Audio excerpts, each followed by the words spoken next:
Hello and welcome to the online platform of Rouse Academy for Competitive Exams. And I, Pragya Pandey, welcome you all to our very special series on Daily News Review. आज हम discuss करने वाले हैं Kashmir drug crisis के बारे में. Next will be discussing about the India ASEAN agree to review FTA. बहुत लंबे समय से चला आ रहा ये विवाद है फ्री ट्रेड एग्रीमेंट का, जिसको हम यहाँ पर डिटेल में समझेंगे. साथ ही हम बात करेंगे इन्फ्लेशन प्रेशर जो थोड़ा सा लिंगर होने के चांसेस हमें देखने के लिए नज़र आ रहे हैं. Next will be talking about the Fukushima nuclear plant that will start releasing treated radioactive water. Next we'll be talking about the Bharat NCAP where India gets its own car crash testing program.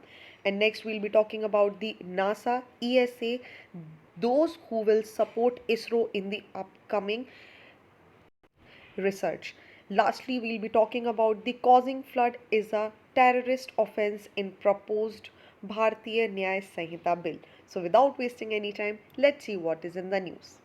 बात की जा रही है Jammu Kashmir drug crisis के बारे में. देखिए, कश्मीर इस समय एक सीवियर एपिडेमिक कंडीशन से फेस कर रहा है जहां पर आपको ड्रग एडिक्शन के केसेस बढ़ते हुए नज़र आएंगे. पर्टिकुलरली अगर हम बात करें तो जितनी भी यंग जनरेशन है उनमें आप देखेंगे कि इस तरीके के ड्रग एडिक्शन बढ़ते जा रहे हैं. और इस बात का प्रमाण सिर्फ इसी बात से लगाया जा सकता है कि श्रीनगर में जो डी एडिक्शन सेंटर है वहाँ हर 12 मिनट में एक पेशेंट पहुँचता है. ऐसे में यहाँ पर कुछ स्टडी की गई जिसकी वजह से कुछ मुद्दे पता चले हैं. सबसे पहली बात समझ में आई है कि जो हेरोइन है वो कश्मीर में सबसे ज़्यादा कंज्यूम किया जाने वाला ड्रग है. वहीं अगर आप बात करें इसी के वजह से जो सीजर्स हैं उनकी संख्या में यहाँ पर, जिन्हें आप हिंदी में मिर्गी भी बोलते हैं, 2022 के मुकाबले में आप देखेंगे 2019 के मुकाबले में आप देखेंगे तो 2022 में इनकी संख्या बढ़ गई है. साथ ही अगर हम ड्रग रिलेटेड अरेस्ट की बात करें तो इसकी भी जो प्रपोर्शन है वो 60% बढ़ चुका है. अब ऐसे में जो प्यूनिटिव मेजर्स हैं क्या ये कितने सही हैं? देखिए, किसी को अरेस्ट कर लेने से केवल उसकी जो ड्रग की लत है वो यहाँ पर ख़त्म नहीं हो जाएगी. ऐसे में जो महत्वपूर्ण चीज़ है वो ये है कि किस तरीके से इसको यहाँ पर ख़त्म किया जाए. ड्रग कनेक्शन जो यहाँ पर समझ में आया है जम्मू एंड कश्मीर में, उसका सबसे बड़ा कारण है सोसाइटल, इकोनॉमिक और पॉलिटिकल डिस्टॉर्शन.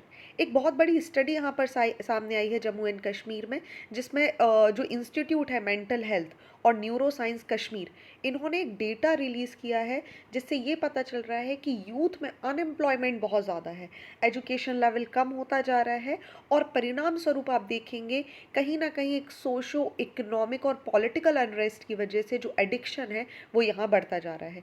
इसी के अलावा जो कॉन्फ्लिक्ट जोन है कश्मीर के, यहाँ पर आप देखेंगे एक तो लिमिटेड अपॉर्चुनिटीज़ है. ऐसे में जो साइकोलॉजिकल डिस्ट्रेस है वो बहुत ज़्यादा बढ़ जाता है, स्पेशली यूथ में. साथ ही नारकोटिक जो स्मगलिंग है वो कश्मीर को बहुत ज़्यादा इन्फिल्ट्रेट कर रही है थ्रू दी पंजाब बेल्ट. और इसी की वजह से आप देखेंगे पंजाब जो अपने आप में इस तरीके की सिचुएशन से लड़ रहा है, वही सेम सिचुएशन आप देखेंगे कहीं ना कहीं कश्मीर में भी आपको देखने के लिए मिल रही है. Jammu Kashmir needs to learn from Punjab, हम यहाँ पर बोल सकते हैं, जहाँ पर एक बहुत बड़ा इन्वेस्टमेंट जो है वो हमें इकोनॉमी में, रिक्रिएशनल अपॉर्चुनिटीज़ में, जिसमें आप युवाओं को सिविल सोसाइटी प्लेयर्स के रूप में इन्वॉल्व कर सकते, एम्प्लॉयमेंट को बढ़ाना, जैसे बहुत सारे काम कर कर इसको दूर किया जा सकता है. और देखिए, जब भी हम बात करते हैं पूरे ड्रग कार्टेल के बारे में, हमें एक बहुत बड़ा कनेक्शन समझना होगा पाकिस्तान और वेस्ट एशिया का, जो कुछ इस तरीके से समझ आएगा. There are two words, golden crescent and golden triangle. जब आप गोल्डन क्रिसेंट की बात करते हैं तो देखिए ईरान, अफगानिस्तान और पाकिस्तान में को यहाँ पर क्रिएट करते हैं, और गोल्डन ट्रायंगल मिलकर बनाते हैं म्यांमार, लाओस एंड वियतनाम. और इंडिया, आप ध्यान से देखेंगे तो इन दोनों के बीच में सैंडविच हो जाता है. गोल्डन क्रिसेंट की अगर हम बात करें तो ये वो रीजन है साउथ एशिया का जहाँ पर इलीगल नारकोटिक्स, ओपियम और हेरोइन अपने आप में बहुत मेजर लेवल पर है. इसी में आपने देखा अफगानिस्तान, ईरान और पाकिस्तान का बेल्ट है. वहीं अगर हम गोल्डन क्रिसेंट की बात करते हैं तो ये दूसरा ड्रग प्रोड्यूसर रीजन बन जाता है, जहाँ पर आप देखेंगे म्यांमार, लाओस, थाईलैंड और वियतनाम है. ऐसे में ये दोनों सेंटर हब हैं ओपियम और हेरोइन के। So if they want to transfer something from here to here and from this place to here, India यहाँ पर बहुत बड़ा ट्रेड सेंटर बन जाता है। ऐसे में इंडिया को बहुत ही ज़्यादा चौकन्ना रहना पड़ता है when it comes to drug cases. Moving on to the next article, जहां बात की जा रही है India ASEAN agrees to review good trade pact by 2025 to fix asymmetry. देखिए, रिसेंटली इंडिया और आशियान कंट्रीज ने डिसाइड किया है कि वो फ्री ट्रेड एग्रीमेंट के पैक्ट को यहाँ पर एड्रेस करेंगी, ताकि जो ट्रेड इम्बैलेंस इन कंट्रीज़ के बीच में बना हुआ है ग्लोबल जियोपॉलिटिकल प्रॉब्लम्स की वजह से, उसको ख़त्म किया जा सके। ऐसे में जो आशियान और इंडिया ट्रेड है गुड एग्रीमेंट्स, जिसे AITI-GA भी बोला जाता है, 2009 में जिसे साइन किया गया था, ये एक बहुत बड़े चेंजेस को देखने वाला है। एक जॉइंट कमेटी है जो AITI-GA को यहाँ पर डिस्कस करेगी, एक नया रोड मैप तैयार करेगी जिसमें आशियान और इंडियन इकोनॉमी दोनों एक दूसरे के साथ पैरेलल वे में विदाउट एनी टेंशन आगे बढ़ सकते हैं। अब सवाल ये आता है कि ये इम्पॉर्टेंट क्यों है। देखिए, अगर आप 2022 की अकेले बात करेंगे तो आशियान कंट्री से जो इंडिया में फॉरेन डायरेक्ट इन्वेस्टमेंट आया है, इट इज़ $16.41 बिलियन, जो कि इंडिया में टोटल आय FDI का लगभग 40% क्रिएट करता है। ऐसे में इंडिया और आशियान के बीच में बायलैटरल रिलेशनशिप को मजबूत करना बहुत ज़्यादा महत्वपूर्ण हो जाता है, क्योंकि आप देखेंगे बायलैटरल मर्केंडाइज ट्रेड की वजह से 9.8% की ग्रोथ हमें देखने के लिए मिली है, विच मीन्स इंडिया ने 2017 के मुकाबले अगर आप 18, 19 और 20 की बात करेंगे तो $80.8 बिलियन प्लस का यहाँ पर ट्रेड किया है। जब आप आशियान की बात करते हैं तो इसके अंदर Brunei, Cambodia, Indonesia, Laos, Malaysia, Myanmar, Philippines, Singapore, Thailand and Vietnam आपको देखने के लिए मिल जाते हैं। और इंडिया की एक पॉलिसी है which is the look east policy, जो उसको ईस्टर्न कंट्रीज़ के साथ, साउथ ईस्ट नेशन के साथ एक नया relation economically, politically and geographical importance provide करते हैं। अगर हम इंडिया और आशियान के डिप्लोमेटिक रिलेशनशिप्स की बात करें तो इनका इस्टेब्लिशमेंट हमें 1992 से दिखाई दे रहा है, and since then India and ASEAN working together.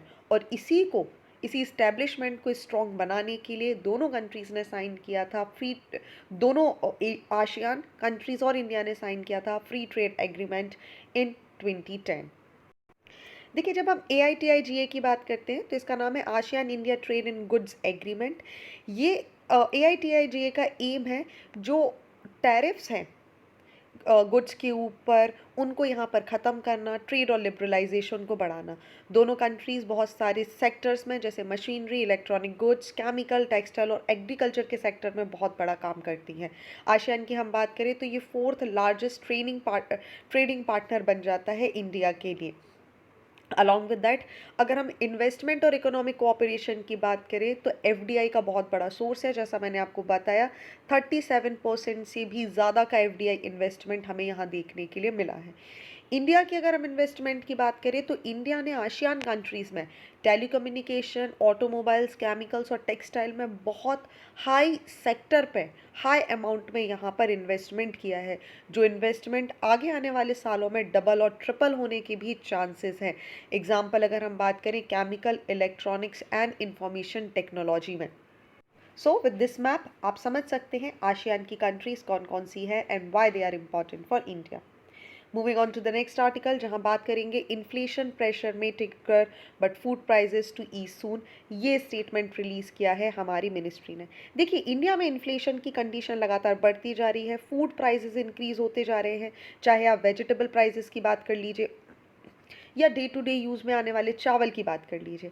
ऐसे में इन्फ्लेशन का स्पाइक हमें देखने के लिए मिलता जा रहा है। और यहीं पर आप देखेंगे जैसे ही रशिया ने ब्लैक सी ग्रेन इनिशिएटिव से यहाँ पर बाहर आया, जो ग्लोबल प्राइजेज हैं वो अचानक से ट्रिगर हो गए। ऐसे में एडिबल ऑयल, वीट, राइस, इनकी सप्लाई पूरे मार्केट में डिस्टरप्ट हो चुकी है। और इसी की वजह से आप देखेंगे पिछले 15 महीनों में जो रिटेल इन्फ्लेशन है वो 7.44% तक बढ़ चुका है। इनफैक्ट फूड इन्फ्लेशन की अगर हम बात करें तो इसकी रेट भी 11.5% तक हमें देखने के लिए मिली है, विच इज़ दी हाईएस्ट। वहीं अगर हम कंज्यूमर प्राइस इंडेक्स के बारे में बात करें तो कंज्यूमर प्राइस इंडेक्स के 2014 से अभी तक के कॉन्टेक्स्ट में it is one of the highest inflation rate. ऐसे में अगर हम बात करें तो एक latest FAO food price index यहाँ पर रिलीज़ हुआ है, जिसने फूड इन्फ्लेशन को शो किया है कि ये आगे आने वाले समय में भी इस तरीके से बढ़ेगा, बट एक ग्रेजुअल शिफ्ट के साथ ये नीचे आएगा। कारण क्यों? ब्लैक सी ग्रेन इनिशिएटिव इसका सबसे बड़ा कारण है, जिसकी वजह से वीट और सनफ्लावर ऑयल का जो मार्केट है वो पूरी तरीके से डिस्टर्ब हो चुका है। अलॉन्ग विद दैट, जैसे ही आपके पास सप्लाई कम होगा तो सप्लाई चेन यहाँ पर टूटेगी। टोमेटो यहाँ पर इम्पैक्ट हो गया है। अगर आप बात करेंगे वाइट फ्लाई डिसीजेस की, जो कि कोलार डिस्ट्रिक्ट कर्नाटका में देखने मिली थी, इसकी वजह से एक बहुत बड़ा स्विफ्ट आपको देखने मिला मॉनसून का, साथ ही नॉर्थ इंडिया में। और टोमेटो के जो प्राइसेस हैं इन पूरी घटनाओं की वजह से अचानक से बढ़ गए। साथ ही आप तुअर की दाल के प्राइसेस भी देख लीजिए, वो भी यहाँ पर आपको बढ़ते हुए नजर आए हैं। So let's very quickly understand what is this inflation, what are the different type. Inflation की बात करते हैं तो एक वो कंडीशन है जहाँ पर जनरल इंक्रीज दिखाई देता है आपको price of goods and services in an economy over a certain period of time. So inflation की अगर हम बात करें, इसका मतलब ये है अगर आपको कोई भी पर्टिकुलर चीज़ चाहिए है तो उसके लिए आपको अधिक पैसे की आवश्यकता है। मतलब you need more money to buy the same basket of goods and services then you did before. So for example 2018 में आपने किसी कमोडिटी को 10 रुपये में ख़रीदा था, आज उसी कमोडिटी को आपको 2023 में खरीदने के लिए 10 रुपये की जगह 20 रुपये की आवश्यकता है। So the price which has been hired, ठीक है, इसी सेम बास्केट ऑफ गुड्स को खरीदने के लिए 10 रुपीज़ इज़ द इन्फ्लेशन। वहीं हम अगर रिटेल इन्फ्लेशन की बात करें तो इसी को कंज्यूमर इन्फ्लेशन भी बोला जाता है और इसे कंज्यूमर प्राइस इंडेक्स के थ्रू दिखाया जाता है। ये वो एवरेज एक स्पेसिफिक बास्केट की बात करता है जहाँ per day to day living के लिए जिन हाउस होल्ड चीज़ों की, जैसे कपड़े, हाउसिंग, ट्रांसपोर्टेशन, मेडिकल केयर की आवश्यकता होती है, उनमें क्या बढ़ाव आया है पिछले साल उसी महीने के मुकाबले में, ये यहाँ पर काउंट किया जाता है। अगर हम हेडलाइन इन्फ्लेशन की बात करें तो ये एक ओवरऑल इन्फ्लेशन रेट है जिसके अंदर गुड्स, सर्विसेज और कंज्यूमर बास्केट, जब तीनों में यहाँ आपको महंगाई देखने के लिए मिलेगी तब हम हेडलाइन इन्फ्लेशन भी बोलते हैं। कोर इन्फ्लेशन की बात करें तो ये बेसिकली आप देखेंगे किसी भी इकोनॉमी में वॉलेटाइल कंडीशन होती है और यूजुअली यहाँ पर आपको इस इन्फ्लेशन को मेजर किया जाता है, लेकिन इसमें से जो फूड आइटम्स हैं, एनर्जी प्राइसेस हैं, वो यहाँ से हटा दिए जाते हैं और उसके बाद एक कोर इन्फ्लेशन काउंट किया जाता है, क्योंकि ये क्लियर पिक्चर प्रोवाइड करता है कि जनरल प्राइस मूवमेंट किस तरीके से बढ़ रहा है on the non volatile goods and services. ऐसे में इकोनॉमिस्ट और पॉलिसी मेकर्स को मदद मिलती है ये समझने के लिए कि लॉन्ग टर्म का जो इन्फ्लेशन ट्रेंड है वो किस तरीके से रहेगा। Other than that, sometimes we hear about the deflation and hyperinflation. Deflation inflation का ऑपोजिट होता है। यहाँ पर आप देखेंगे एक जनरल डिक्रीज आपको देखने मिलता है prices of good and services में over a period of time. वहीं अगर हम हाइपर इन्फ्लेशन की बात करें तो ये एक एक्सट्रीमली रैपिड कंडीशन है जहाँ पर जो प्राइसेस हैं अब वो आउट ऑफ कंट्रोल हो चुकी हैं। इट मीन्स जो सप्लाई है मनी का वो लगातार बढ़ता जा रहा है then the supply of good and services. और हाइपर इन्फ्लेशन में आप देखेंगे जो मनी की वैल्यू है वो अलार्मिंग रेट से इरोड होती जाती है और यहाँ पर इकोनॉमी इन स्टेबल और ब्रेक डाउन कंडीशन में भी आपको देखने के लिए मिलती है। नाउ द क्वेश्चंस कम कि जब हम CPI की बात करते हैं, कंज्यूमर प्राइस इंडेक्स के बारे में बात कर लेते हैं, तो इंडिया में इसका क्या रोल है। देखिए, इसके 3 बहुत महत्वपूर्ण रोल है। पहले तो इंडिया में इन्फ्लेशन क्या है और इसका आम लोगों पर क्या असर पड़ रहा है, कॉस्ट ऑफ लिविंग पे क्या असर पड़ रहा है, इसको मेजर करने के लिए इसकी मदद दी जाती है। वहीं अगर हम RBI की बात करें तो वो CPI की डेटा से ये अनुमान लगाता है कि मॉनेटरी पॉलिसीज़ में क्या चेंजेस लाने की आवश्यकता है जिससे इन्फ्लेशन रेट को कंट्रोल किया जा सके। अलॉन्ग विद दैट, भाई महंगाई बढ़ रही है तो महंगाई भत्ता भी बढ़ने की आवश्यकता है। ऐसे में कंज्यूमर प्राइस इंडेक्स के डेटा के हिसाब से गवर्नमेंट और दूसरे ऑर्गेनाइजेशंस जो है वो भत्ता और पेंशन को यहाँ पर एडजस्ट करते हैं ताकि लोगों का जो कॉस्ट ऑफ लिविंग है उस तक यहाँ पर पहुँचा जा सके। सो यहाँ पर आप देखेंगे कंज्यूमर प्राइस इंडेक्स जैसा हमने बात करी थी, इसके अंदर बहुत सारी चीज़ें आती हैं, लेकिन 8 मेजर चीज़ें जो आपको देखने मिलेंगी वो कपड़े, घर, खाना पीने के items, medical care, recreational activities, goods and services जैसे सैलून हो जाता है एट्सेट्रा, एजुकेशन, कम्युनिकेशन और ट्रांसपोर्टेशन आपको देखने के लिए मिल जाएगा। चलिए बात करते हैं अगले आर्टिकल की तरफ, जहां बात की जा रही है जापान फ्यूकुशिमा न्यूक्लियर प्लांट का जो वाटर है इसको रिलीज करने वाला है।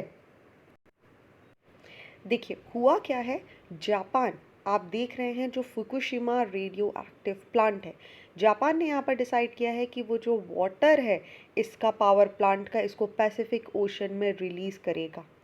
इस स्टेटमेंट के बाद आप देखेंगे ये एक तरीके का जो फ्यूकुशिमा पावर प्लांट है इसमें 12 सालों का सबसे खतरनाक न्यूक्लियर डिजास्टर आपको देखने मिला था।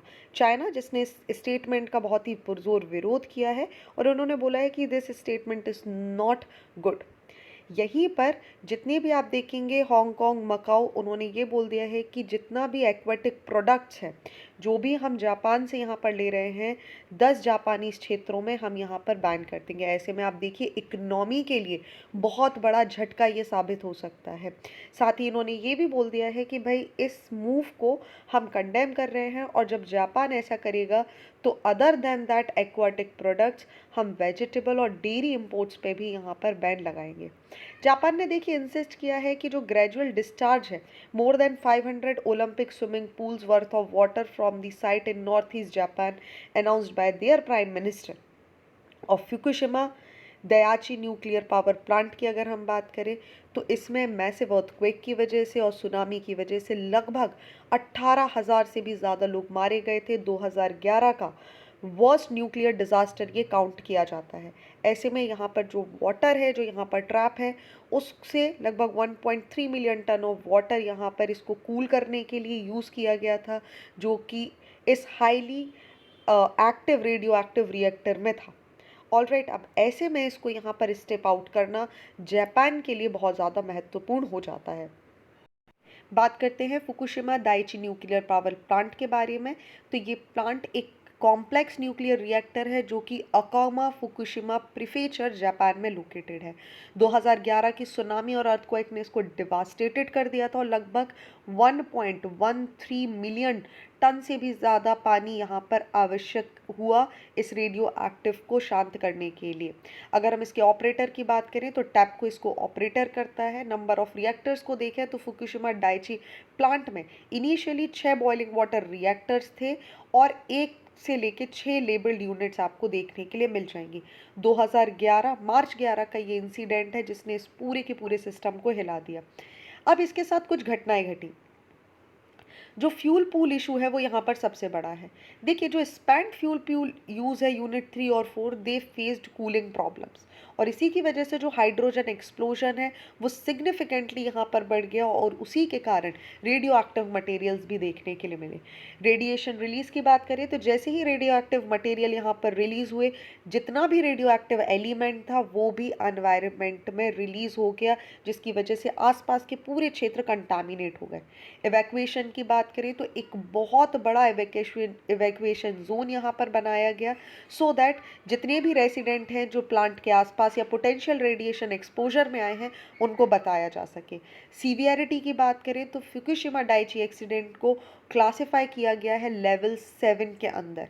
That means international nuclear radiology event scale की अगर हम बात करें तो 7 लेवल का मतलब होता है most serious nuclear accident in the history. ऐसा ही एक और बड़ा डिजास्टर आप सभी को याद है which is the Chernobyl disaster. अब देखिए जैसे ही आफ्टर मैथ और क्लीन अप की बात करें तो इवैक्यूएशन किया गया 10,000 से भी ज़्यादा लोगों का। बहुत सारे जोन यहाँ पर कंटामिनेट हो गए। ऐसे में जो एफर्ट था इस पूरे के पूरे क्षेत्र को स्टेबलाइज करना, रिएक्टर को स्टेबलाइज करना और उसके लिए बहुत ज़्यादा पानी की आवश्यकता थी और यहाँ पर वाटर इंजेक्शन किया गया, कूलिंग की गई और बहुत सारा जो कंस्ट्रक्शन था, कंटेमिनेटेड स्ट्रक्चर्स थे यहाँ पर क्रिएट किए गए। टेप्को और जापानीज अथॉरिटी ने बहुत ज़्यादा चैलेंजेस को फेस किया और इस डिज़ास्टर को यहाँ पर कंट्रोल तो कर लिया। हालांकि जो डीकमीशनिंग एफर्ट है और जो क्लीन अप है इस साइट का, यहाँ पर बहुत ज़्यादा रिमूवल ऑफ फ्यूल डेब्रिस इसकी आवश्यकता है, safe management radioactive waste को करने की आवश्यकता है। ऐसे में जिस पानी का यहाँ पर इस्तेमाल किया गया था इसे कूल करने के लिए, उसको पैसिफिक ओशन में रिलीज़ करना अपने आप में एक बहुत बड़ा सवाल बना देता है। Since we have talked about the IEEA, हम यहाँ पर बात कर लेंगे, एक इंडिपेंडेंट इंटरनेशनल ऑर्गेनाइजेशन है जिसका मतलब है इंटरनेशनल एटॉमिक एनर्जी एजेंसी। इसका प्राइमरी गोल है न्यूक्लियर वेपन्स को लेकर यहाँ पर जानकारी पहुँचाना, एक सेफ्टी और सुरक्षा यहाँ पर निर्धारित करना। 1957 में इसको यहाँ पर बनाया गया था। हेडक्वार्टर की हम बात करें तो ऑस्ट्रिया वियना में देखने मिलेगा और 173 मेंबर्स कंट्रीज इसका पार्ट है। चलिए, moving on to the next article, जहां पर बात की जा रही है India to gets its own car crash testing program for from October. चलिए देखिए, बात की जा रही है अक्टूबर 1 की। Car manufacturer can volunteer to get their models tested under an indigenous program and get a star rating indicating their safety in a crash. देखिए, Bharat new car assessment program यहाँ पर लॉन्च किया गया है। ये एक मॉडल्ड है on the global new car assessment program का एक प्रोजेक्ट है जहाँ पर इसको इस्टेब्लिश किया जा रहा है। आगे अगर हम बात करें तो भारत NCAP एक is based on the global new car assessment program और इसका एम है जो मोटर व्हीकल सेफ्टी स्टैंडर्ड्स हैं ग्लोबली उनको यहाँ पर प्रमोट करना। ये प्रोग्राम अप्लाई होगा पैसेंजर व्हीकल्स के ऊपर with up to 8 seats in addition to the driver seat with a gross vehicle weight not exceeding 3500 kilograms. अगर हम इसकी रेटिंग की बात करें तो यहाँ पर 3 पैरामीटर्स रखे गए हैं: adult occupant protection, child occupant protection और safety assist technology present in the car. जो टेस्ट है for adult and child occupant protection, इसमें फ्रंटल ऑफसेट कैसा है, साइड इम्पैक्ट कितना पड़ेगा, पोल साइड इम्पैक्ट क्या होगा, इन सारे टेस्ट के बाद एक स्पेसिफिक स्पीड पर इन्हें टेस्ट करने के बाद रेटिंग दी जाएगी। मैन्युफैक्चरर यहाँ पर नॉमिनेट कर सकते हैं अपने मॉडल को टेस्टिंग के लिए। एक रैंडम सैम्पलिंग के लिए भी यहाँ पर भारत NCAP के द्वारा जांच की जा सकती है और डिफरेंट वेरिएंट्स की यहाँ पर टेस्टिंग की जा सकती है कि क्या वो सारे इस कैटेगरी के अंदर फॉल कर रहे हैं या नहीं। जितने भी सिलेक्टेड व्हीकल हैं वो इस टेस्ट के थ्रू गुजरेंगे in coordination with the central institute of road transport. और जैसे ही यहाँ पर इनका टेस्ट कर लिया जाएगा, इन टेस्ट को अप्रूव कर दिया जाएगा भारत NCEP की स्टैंडिंग कमेटी के द्वारा और इनकी वेबसाइट पे से पब्लिश कर दिया जाएगा। ये प्रोग्राम वॉलंटरी भी है, लेकिन कुछ कुछ केसेस में आप देखेंगे मैंडेटरी पार्टिसिपेशन भी किया गया है। फॉर एग्जांपल जो पॉपुलर व्हीकल मॉडल्स हैं या जिनको मिनिस्ट्री ने या पब्लिक सेफ्टी रीज़न से रिकमेंड किया है कि इनकी टेस्टिंग होना बहुत ज़्यादा महत्वपूर्ण है, उनको कंपलसरी यहाँ पर इसका पार्ट होना पड़ेगा। मुख्य उद्देश्य क्या है? देखिए, भारत में होने वाले रोड एक्सीडेंट्स को कम करना, रोड सेफ्टी को बढ़ाना, साथ ही जो हाई डिस्पाइट लोअर स्पीड है दूसरी कंट्रीज़ में उसको मेंटेन करना। यहाँ पर NGO लाइफ, एक NGO है सेव लाइफ फाउंडेशन, इन्होंने क्रैश इन्वेस्टिगेशन रिवील किया बहुत सारे फैक्टर जिसमें फटल क्रैशेस के बाद पैसेंजर कंपार्टमेंट पूरी तरीके से तहस नहस हो जाता है, सीट्स डिफॉर्म हो जाती हैं।